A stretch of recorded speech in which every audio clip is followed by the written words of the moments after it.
Je suis ravie de vous retrouver pour cette nouvelle petite guidance des énergies, des invitations du mois de juin dans lequel nous entrons. Avant de commencer à vous décrire toutes les choses qui vont nous être proposées ce mois-ci, je vous invite à liker cette vidéo pour lui donner plus de visibilité et à vous abonner à ma chaîne si ce n'est pas encore fait.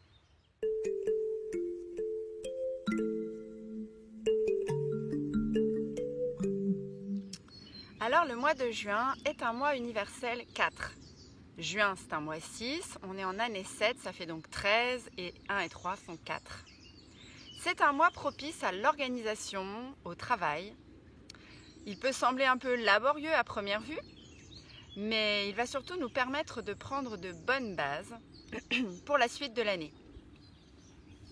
Donc ça n'est pas encore le moment d'être en vacances, là tout de suite, même si c'est vrai que ça sent l'été avec la chaleur qui arrive. Alors ce mois de juin est un mois qui va être constructif, car une fois la structure bien en place, il peut nous apporter des récompenses matérielles qui auront tendance à arriver vraiment dans notre vie au mois 8, soit le mois d'octobre. C'est aussi un mois qui va être propice pour prendre soin de vous, en vous débarrassant des mauvaises habitudes éventuellement que vous avez prises. Vous pouvez en profiter pour mettre en place le jour personnel 4 ce mois-ci, votre jour personnel 4, de remettre en ordre, de mettre en place tout ce que vous avez envie de mettre en place à nouveau à partir de maintenant. Vous pouvez aussi créer de nouvelles routines qui seraient plus en lien avec vos besoins actuels. D'autant que l'énergie ce mois-ci est un petit peu en baisse par rapport à celle du mois de mai. Vous pouvez aussi réorganiser l'intérieur de votre foyer, de votre maison, pour l'aligner à votre vibration du moment. Le petit exercice que je vous propose ce mois-ci, c'est tout simplement d'essayer de mettre en place de manière un peu ritualisée, régulière, tout au long du mois, pour vous donner aussi de la structure, quelque chose d'une pratique régulière pour maintenir vos vibrations hautes. Par exemple, vous pouvez faire une salutation au soleil chaque matin ce mois-ci, qui honore dans la fête celtique de l'Ita le plein ensoleillement de la période de l'année avec ce solstice d'été dont nous allons parler maintenant. En effet, en juin, les Celtes honoraient le 21, le solstice d'été, lors de la fête de l'Ita. C'est un des jours le plus importants de l'année parce que tout simplement c'est le moment où la puissance solaire est à son maximum.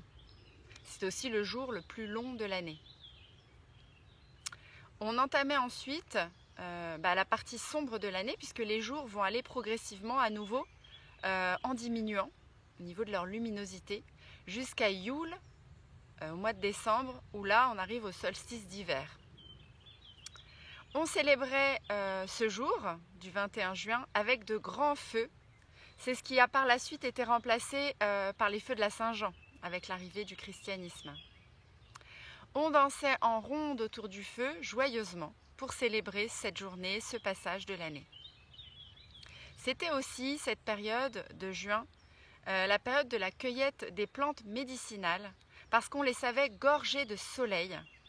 Ensuite, on les faisait sécher pour avoir une petite réserve toute l'année, pour pouvoir faire les soins dont on aurait besoin dans l'année. On y célébrait aussi la fertilité, l'abondance, la réussite et la fortune. Sur le plan plus personnel, c'était un jour en lien avec la puissance intérieure et la luminosité personnelle.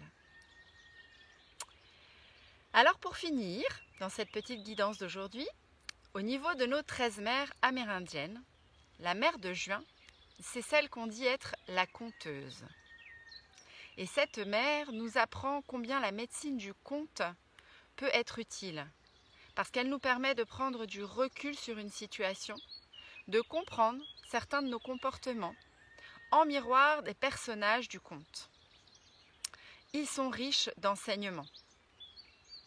Elle nous invite aussi à cultiver l'humour pour dédramatiser les tracas de nos vies quotidiennes, pour y ramener un peu de légèreté. Alors, durant ce mois qui peut nous paraître un peu laborieux, puisque vraiment centré sur le travail, ou même un peu austère, parce que consacré au labeur, rien ne nous empêche d'œuvrer dans la bonne humeur, de garder notre humour. Après tout, le travail n'est pas obligé d'être ennuyeux. On peut aussi choisir d'aller travailler en sifflotant et en imaginant aussi, en se projetant, en visualisant le plaisir et la joie et le bien-être qu'on ressentira quand on récoltera cet automne les fruits de notre travail.